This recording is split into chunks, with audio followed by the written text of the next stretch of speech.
तो ये कैसे भगवान हो सकते हैं? आप जरा सोच के देखिए कि आपको कहाँ से ये भगवान लगते हैं। यीशु मसीह खुद बोलता है कि तुम में से कौन मुझे पापी ठहराता है? अगर तुम में से दम है तो मुझे पापी ठहरा के बताई, करके यीशु मसीह बोलता है ना। लेकिन इनका खुलेआम है, इनके ही किताबों में लिखा है।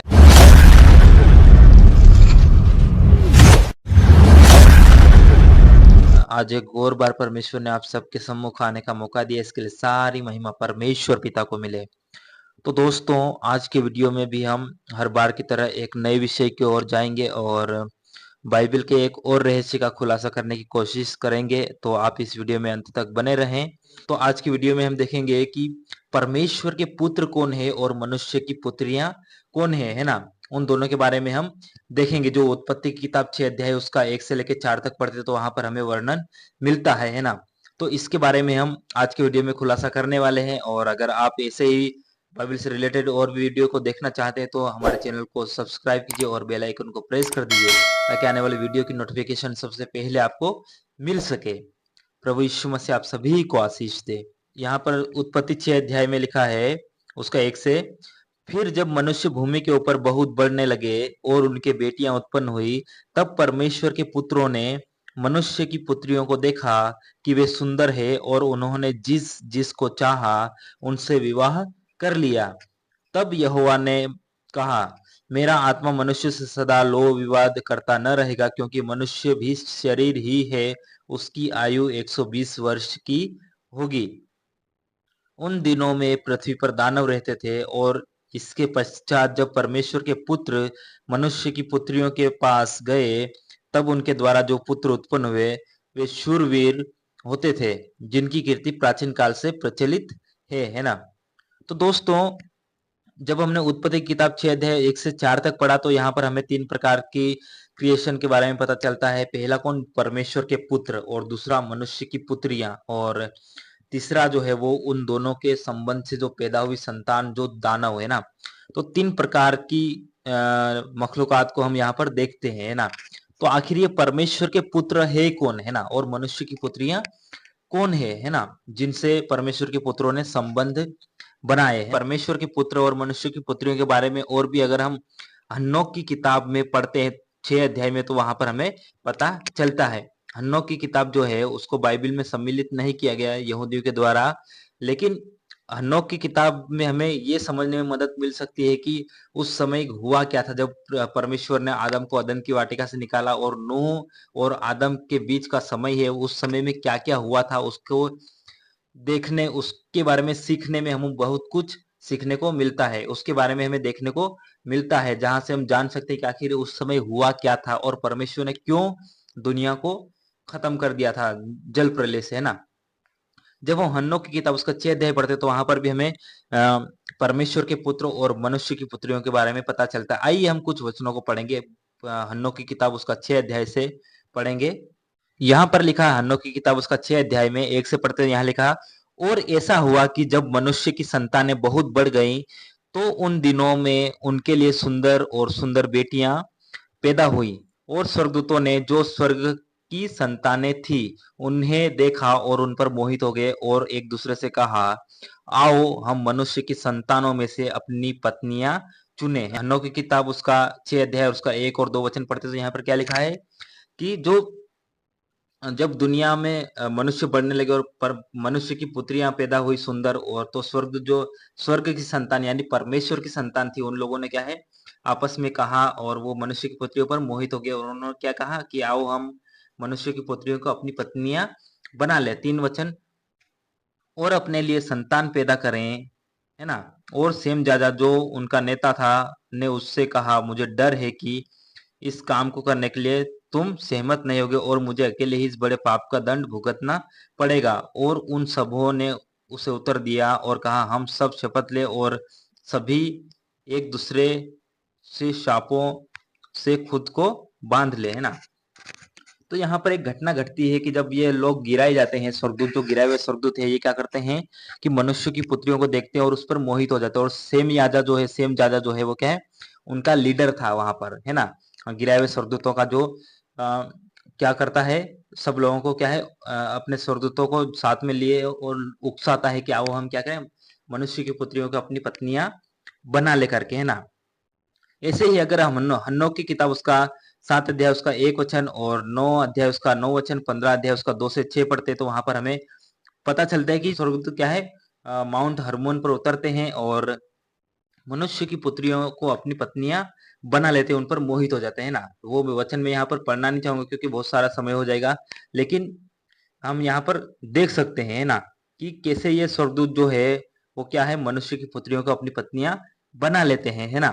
तो आखिर ये जो स्वर्गदूत है वो है कौन, जो परमेश्वर की संतान है वो आखिर कौन है, और मनुष्य की पुत्रियां कौन है, उसके बारे में हम विस्तार से देखेंगे, है ना। और अगर आप सच्चाई को जानना चाहते हैं तो ही इस वीडियो को देखें। मैं आपको जबरदस्ती नहीं करूंगा कि आप इस वीडियो को देखें, लेकिन अगर आप सच्चाई को जानना चाहते हैं तो ही आप इस वीडियो को देखें, वरना आप छोड़ के जा सकते हैं, है ना। प्रभु यीशु मसीह आप सबको आशीष दे। मैं किसी भी धर्म के विरुद्ध कोई बात नहीं बोल रहा हूं, लेकिन मैं सच्चाई को आपके सामने लाकर रख रहा हूं ताकि आप क्या करें, सच्चाई को जान सके, है ना। ठीक है। जो ये परमेश्वर के पुत्र और मनुष्य की पुत्रियों का संबंध जो है उसके बारे में और कहां कहां पर लिखा हो वो हम जानने की कोशिश करेंगे, है ना। हम देखते हैं भारत देश में, हमारे देश का जो प्रमुख धर्म है हिंदू धर्म, और बहुत ही पुराना धर्म है और प्रसिद्ध धर्म है। मैं उसको गलत नहीं बोल रहा हूँ, लेकिन कई सारी उस धर्म ग्रंथ में हमें कई सारे ऐसा वर्णन मिलता है जो परमेश्वर के पुत्र और मनुष्य की पुत्रियों के बारे में, उसी के बारे में हम देखेंगे और हम जानने की कोशिश करेंगे कि आखिर वो परमेश्वर के पुत्र कौन है। क्योंकि हम हिंदू धर्म में देखते हैं कई सारे, मैंने पिछले वीडियो में आपको बताया था कि हिंदू धर्म के देवी देवता कोई और नहीं परंतु स्वर्ग से गिराए हुए स्वर्गदूत ही है, जो शैतान के साथ, लूसीफर के साथ दुनिया में छोड़ दिए गए, गिरा दिए गए, है ना। कि हम हिंदू धर्म के पहले देवता के बारे में देखेंगे जिसका नाम इंद्रदेव है ना। और उसने कैसे व्यभिचार किया मनुष्य की पुत्री के साथ, है ना, उसको बारे में हम डिटेल से यहाँ पर देखेंगे, है ना। और ये मैं अपने मन से नहीं कह रहा हूँ, लेकिन इसका वर्णन वाल्मीकि रामायण है उसके कालखंड में हमें देखने को मिलता है। उन्हीं के धर्म में हमें देखने को मिलता है कि कैसे इंद्रदेव ने मनुष्य की पुत्री को देखा और उस पर मोहित हुआ और उसके साथ व्यभिचार किया, उसके बारे में हम देखेंगे, है ना। ठीक है। जब हम वाल्मीकि रामायण के कालखंड में देखते हैं तो वहां पर हमें पता चलता है कि इंद्रदेव जो है आकाश में रहता है। जैसा कि हम इफिसियों 6 अध्याय उसका 10 वचन से लेके आगे बढ़ते हैं तो हमें पता चलता है कि शैतान की अंधकार की सेना कहाँ पर, आकाश में रहती है ना। स्वर्ग में नहीं, स्वर्ग से गिरा दिए गए और वो आकाश में रहते हैं। तो ये इंद्रदेव है, ये भी कहाँ, आकाश में रहता है। और क्या करता है वहां से ये अ, और धरती पर एक व्यक्ति होता है गौतम ऋषि करके, है ना, बहुत ही प्रसिद्ध ऋषि होता है और वहां पर वर्णन किया गया है। और उसकी पत्नी का नाम अहिल्या होता है ना, गौतम ऋषि की पत्नी का नाम अहिल्या होता है। और अहिल्या जो है वो बहुत ही सुंदर थी और उसकी सुंदरता तीनों लोकों में प्रचलित थी करके वाल्मीकि रामायण में बताया गया है ना। और जो इंद्रदेव है वो क्या है, अहिल्या पर क्या है, उसकी सुंदरता के कारण उस पर क्या है, मोहित हो जाता है। और अपने मन में क्या है वो सोचता है, वो उससे संबंध बनाने के लिए, समागम करने के लिए क्या है उससे सोचता है अपने। तो जब इंद्रदेव को पता चलता है कि गौतम ऋषि जो अहिल्या का पति है वो सुबह सुबह नदी किनारे नहाने जाता है और तप करने के लिए जाता है, तो वो क्या करता है, उसका फायदा उठाता है। एक दिन क्या करता है, सुबह सुबह जल्दी गौतम ऋषि को उठा देता है क्योंकि ये देवता है ना, और ये गिराए हुआ स्वर्गदूत है, तो ये क्या है उसको उठाकर वहां पर जल्दी भेज देता है। और जब गौतम ऋषि नदी किनारे पहुंच जाते हैं तो क्या है, तब तक सुबह नहीं थी, लेकिन वो समय से पहले उसको वहां पर भेज देता है। और जैसे ही गौतम ऋषि घर से बाहर जाते हैं, अपनी कुटिया से बाहर जाते हैं, तो इंद्रदेव जो है वो क्या करते हैं कि गौतम ऋषि का ही रूप धारण करके क्या करता है, जैसे बाइबल में लिखा है याकूब की किताब में कि जो है स्वर्गदूत आप क्या है, किसी का भी रूप धारण कर सकता है ना। तो जब ये गिरा दिया गया तो ये इंद्रदेव क्या करता है, जो गिरा हुआ स्वर्गदूत ये क्या करता है, गौतम ऋषि का ही रूप धारण करके क्या है उसकी पत्नी के पास जाता है। जब उसका पति उसके घर में नहीं होता तो वो जाता है उसके साथ और उसके घर में जाके क्या है उसकी पत्नी अहिल्या के साथ क्या है वो अ, संबंध बनाता है और समागम करता है। तो गौतम ऋषि जब वापस अपनी कुटिया में जाते हैं तो वो इंद्रदेव और उस गौतम ऋषि की पत्नी दोनों को क्या है एक साथ देख लेता है कुटिया में, है ना, संभोग करते हुए। और वो क्या है उन दोनों को श्राप देता है। मैं आपको सच्चाई से रूबरू करवाना चाहता हूँ ताकि आप सच्चाई को जान सकें और आपको पता चल जाए कि आखिर ये कोई देवता नहीं परंतु ये क्या है, गिराए हुए स्वर्गदूत ही है। ठीक है। हम देखेंगे शिवा और पार्वती का कुकर्म, है ना, उसके बारे में हम देखेंगे। ये मैं अपने मन से नहीं कह रहा हूँ, इसके बारे में भी हमें कालिदास के द्वारा लिखा गया कुमार संभवम है, उसके सर्ग 8 में वर्णन मिलता है ना। और इसके बारे में एक और बात है कि जब कालिदास इसके बारे में लिख रहे थे, है ना, तो 8 सर्ग तक ही लिख पाए थे। और ये जो शिवा है इसने कालिदास को कुष्ठ रोग से ग्रसित कर दिया था, ताकि वो आगे का जो और भी उसने पार्वती के साथ गलत काम किया उसका वो वर्णन नहीं कर सके करके उसको क्या है बीमार कर दिया। किसको? कालिदास को। ये शिवा ने ये हरकत भी किया था, है ना। लेकिन हम कुछ बातों को देखेंगे कि कुमार संभवम में सर्ग 8 में कुछ बातों को कालिदास ने क्या है वर्णन किया है कि कैसे शिवा और पार्वती के बारे में क्या क्या लिखा, उसके बारे में हम यहाँ पर देखेंगे। अगर हम यहाँ पर देखते हैं तो यहाँ पर एक श्लोक है, और वहां पर मैं उसका फोटो आपके सामने यहाँ पर लगा रहा हूं, है ना। आप वहां पर पढ़ सकते हैं कि आखिर क्या है अर्थ के साथ में, संस्कृत में भी है और हिंदी में भी। तो क्या हुआ था और क्या नहीं, है ना, उसके बारे में हम यहाँ पर देखते हैं। तो जो शिवा है उसने क्या किया, पार्वती की सुंदरता पर वो क्या है मोहित हो गया, है ना। जो मनुष्य की पुत्री थी, और शिवा गिराया हुआ स्वर्गदूत था, है ना। तो उसने मनुष्य की पुत्रियों को देखा, मनुष्य की पुत्री पार्वती को देखा और उस पर मोहित होने वो लगा। और इस श्लोक में यहाँ पर ये भी लिखा है कि जब शिवा क्या है धीरे धीरे पार्वती को छूने की कोशिश करता था, और पहले तो पार्वती डरती थी, है ना, लेकिन बाद में धीरे धीरे क्या है पार्वती भी उसका साथ देने लगी, है ना। और हम देखते हैं कि इन दोनों के संबंध से जो संतान उत्पन्न हुई वो उसका नाम है क्या है गणेश। बाइबल में लिखा है कि परमेश्वर के पुत्र और मनुष्य की पुत्रियों के संबंध से जो संतान उत्पन्न हुई वो क्या है दानव पैदा हुए करके। यहाँ पर हम देखते हैं शिवा और पार्वती की संतान कौन है, गणेश। और हम देखते हैं कि गणेश का जो मुंह है वो हाथी का था, और शरीर जो है वो इंसान का, मतलब आधा जानवर और आधा इंसान, है ना। तो इसको हम दानव कहते हुए कोई दिक्कत नहीं है, क्योंकि ये आधा जानवर था और आधा इंसान था, है ना। जो अ, शैतान के दूतों के द्वारा और मनुष्य की पुत्रियों के समागम से पैदा हुआ था, है ना। तो यहाँ पर स्पष्ट हो जाता है कि ये जो शिवा है वो कोई भगवान नहीं है, परंतु ये क्या है शैतान के साथ गिराया हुआ स्वर्गदूत ही है ना। ठीक है, हमने दो देवताओं के बारे में देखा, और भी हम कई सारे देवता हैं जिसके बारे में हम कुछ देवताओं के बारे में और भी हम देखेंगे। तीसरी बात हम देखेंगे शिवा और मोहिनी के कुकर्म के बारे में, है ना। कैसे शिवा ने मोहिनी के साथ कुकर्म किया। शिवा को पता चलता है कि जो विष्णु भगवान है हिंदू धर्म का, उसने क्या किया कि दैत्य जो है उनको क्या है मोहित कर लिया अपने स्त्री रूप से, और सूर जो है सूरों को क्या है अमृत पिलाया, है ना। तो जो शिवा है वो क्या है अपनी पत्नी उमा के साथ क्या है विष्णु के पास जाता है और उससे विनती करता है कि मुझे भी वो स्त्री रूप आप दिखाए, मोहिनी रूप आप हमें दिखाए, है ना, करके वो क्या है विष्णु से क्या है प्रार्थना करता है। और विष्णु क्या करता है उनकी आंखों से ओझल हो जाता है। और जब वो आगे बढ़ते हैं शिवा और उसकी पत्नी उमा, तो उनको क्या है वहां पर एक सुंदर नारी, सुंदर स्त्री दिखती है, जो विष्णु क्या है स्त्री का रूप ले लेता है और मोहिनी का रूप ले लेता है ना। और जैसे ही जो शिवा है वो मोहिनी को देखता है तो क्या करता है, उसको देखते ही क्या वो उस पर मोहित हो जाता है करके, है ना। और इसका वर्णन हमें कहाँ पर मिलता है, शिव पुराण के स्कंद 8 और चैप्टर 12 से 32 तक अगर हम पढ़ते हैं शिवा और मोहिनी के कुकर्म के बारे में, वहां पर लिखा है। मैं अपने मन से नहीं कह रहा हूं, है ना। तो जैसे ही जो शिवा है वो क्या है उस मोहिनी रूप को देखता है, विष्णु के मोहिनी रूप को, तो अपने आप को रोक नहीं पाता, और क्या करता है वो उसके पीछे दौड़ता है और उसको पकड़ने की कोशिश करता है। और वो मोहिनी जैसे उससे भागती है तो वो क्या करता है शिवा उसके बाल पकड़ लेता है और उससे क्या है वश में कर लेता है ना।